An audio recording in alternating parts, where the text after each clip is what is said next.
this is a challenge. The challenge is that our board, because they're volunteers, and because we don't have any real structures of accountability that really are in place to help develop them, to help support their success. But instead, we kind of take who's willing to serve, and because training, board training, things like that's a luxury as opposed to a necessity. Sometimes it seems there's a cultural dimension to what we perpetuate that means our boards are ill-equipped to support cultural change in the dimension that I'm describing, because they're at a different place.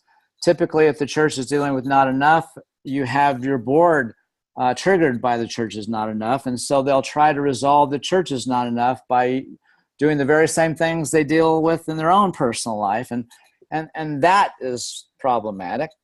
And so part of the challenge is that until you have a board that's mature and has done a depth of shadow work, you don't have the kind of leadership dimension to actualize that then becomes capable of holding the space for a more mature relationship with the congregation.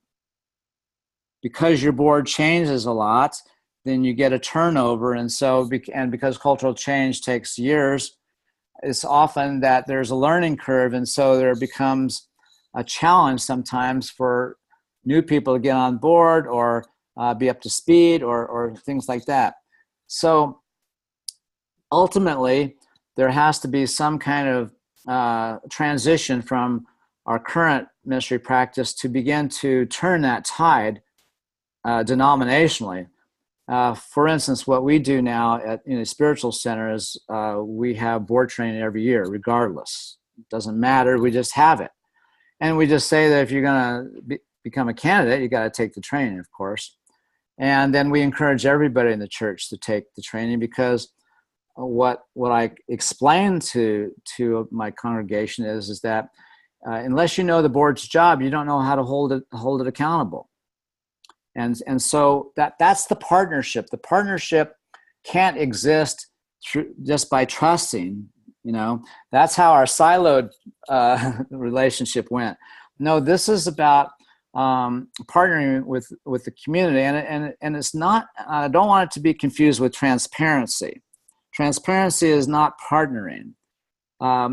And transparency is not really the remedy either, because until you have a mature community, you can't really be transparent because you don't know how people are going to use information. And so the better approach is to focus on equipping the leaders so that they can partner with the community in an authentic way. So that partnership is really a partnership. So over time, we have to evolve the board. And so when I work with a minister in the board, I, put them through the Q process right off the bat, so that I can then be coaching individual board members with respect to what triggers them about the church.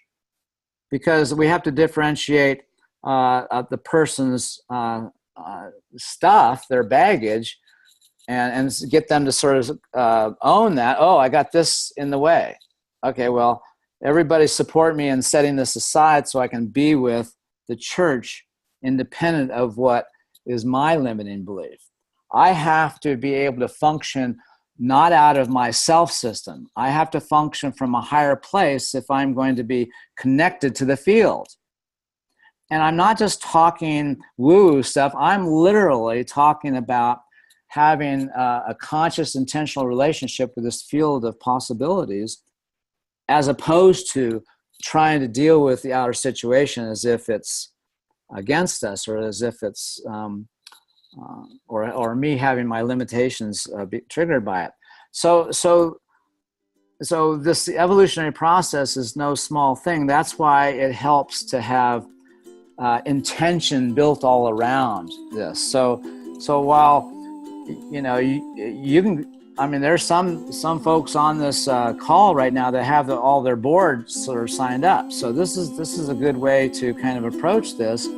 Is that when everybody is in the conversation and hearing the same thing, and then can debrief and process together, then that's the way everybody kind of grows in their awareness and begins to deepen in their understanding of things.